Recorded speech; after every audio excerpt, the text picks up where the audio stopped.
Hello, नमस्कार। मैं doctor Sleeman आप सबका मेरे YouTube चैनल पर स्वागत करती हूँ। आज हम बात करेंगे पित्त की थैली की पथरी यानी कि गाल स्टोन के बारे में। गाल स्टोन क्या होता है, कैसे बनता है, क्या इसके मुख्य लक्षण होते हैं और इसकी कुछ इम्पोर्टेंट और इफ़ेक्टिव होम्योपैथिक मेडिसिन जो इसको निकालने में हेल्पफुल रहती हैं। तो सबसे पहले गाल स्टोन होता क्या है। गाल स्टोन एक तरह से पित्त की थैली की पथरी यानी पित्त की थैली के अंदर जो पथरी बनती है उसको गाल स्टोन कहते हैं। ये किस वजह से बनती है?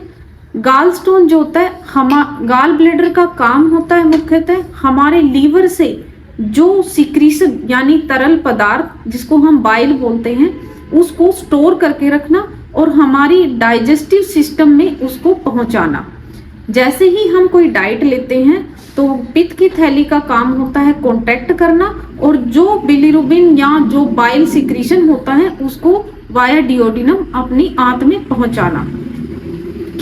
किस वजह से बनता है? ये मेनली लीवर के अंदर या जो हमारा बाइल सिक्रीशन होता है उसके अंदर कोलेस्ट्रॉल का लेवल बढ़ने से या कई बार बिलिरुबिन का लेवल बढ़ने से वो वहां पे इकट्ठा होके यानी कि स्टेगनेंट फॉर्म में रहने की वजह से सॉलिडिफाई होना स्टार्ट हो जाता है। सॉलिडिफाई यानी कि एक तरह से सॉलिड रूप लेना शुरू कर देता है, जिसकी वजह से क्या होता है वो धीरे धीरे स्टोन का रूप ले लेता है।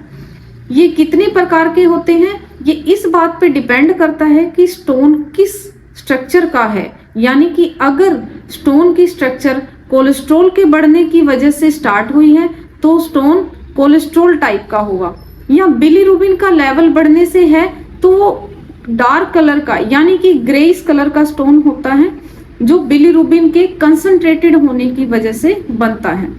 इस तरह से डिफरेंट टाइप के स्टोन होते हैं, डिफरेंट साइज के होते हैं। Depending upon the size medicine भी डिफरेंट होती है। अब बात करते हैं इसके लक्षण क्या होते हैं। इसके मुख्यतः 80% केसेस में स्टोन जो होता है साइलेंट फॉर्म में रहता है यानी कि कोई लक्षण नहीं देता, लेकिन कई बार गाल ब्लैडर जब कॉन्ट्रैक्ट करता है या उसकी ल्यूमन के अंदर स्टोन जो होता है वो पड़ा रहता है और ब्लॉकिंग करना स्टार्ट कर देता है तो पेशेंट को सिम्टम आना शुरू हो जाते हैं। इसका पेन अचानक से होता है, पेशेंट को बहुत तीखा दर्द होता है यानी राइट साइड में अपने लीवर के जस्ट नीचे पसलियों के नीचे से होते हुए पीछे कंधे की जो हड्डी होती है उसके नीचे स्कैपुला बोन के जस्ट नीचे जाता है। इसके साथ में पेशेंट को बहुत तीखा दर्द होता है। इसके साथ में पेशेंट को नोजिया हो सकता है, वोमिटिंग हो सकती है।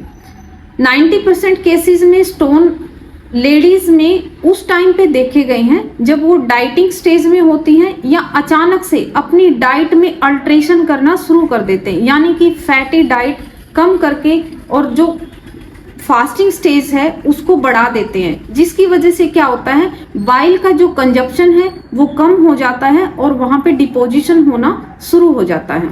अब बात करते हैं इसकी important and effective homeopathic medicine के बारे में। सबसे पहली और इफेक्टिव मेडिसिन है कोलिस्ट्रीनम 3x। कोलिस्ट्रीनम 3x को एक टैबलेट दिन में 3 से 4 बार खाली पेट सेवन करने से यह पित्त की थैली की पथरी को निकालने में काफी हेल्पफुल रहती है। दूसरी मेडिसिन है फैलतोरी। फैलतोरी को मदर टिंचर पोटेंसी में या 30 पोटेंसी में, मदर टिंचर पोटेंसी में 15 से 20 ड्रॉप आधा कप गुनगुने पानी में दिन में 3 बार खाली पेट सेवन करने से यह पित्ते की पथरी को गलाने में काफी इफेक्टिव रहती है। तीसरी होम्योपैथिक मेडिसिन है चैलिडोनियम मेजस। चैलिडोनियम को मदर टिंचर पोटेंसी में आधा कप गुनगुने पानी में 15 से 20 ड्रॉप 3 से 4 बार खाली पेट सेवन करने से यह लीवर को भी इम्प्रूवमेंट में हेल्प करती है और पित्त की थैली को निकालने में भी काफी हेल्पफुल रहती है। इसके अलावा भी बहुत सारी होम्योपैथिक मेडिसिन है जो लीवर में या पित्त की थैली की पथरी को निकालने में काफी इफेक्टिव साबित होती हैं। ये डिपेंड करता है पेशेंट की हिस्ट्री पे और पेशेंट के सिम्टम्स पे कि कौन सी मेडिसिन पेशेंट को सुटेबल रहेगी। इसलिए किसी भी मेडिसिन का इस्तेमाल किसी एक्सपर्ट डॉक्टर की सलाह से ही करें।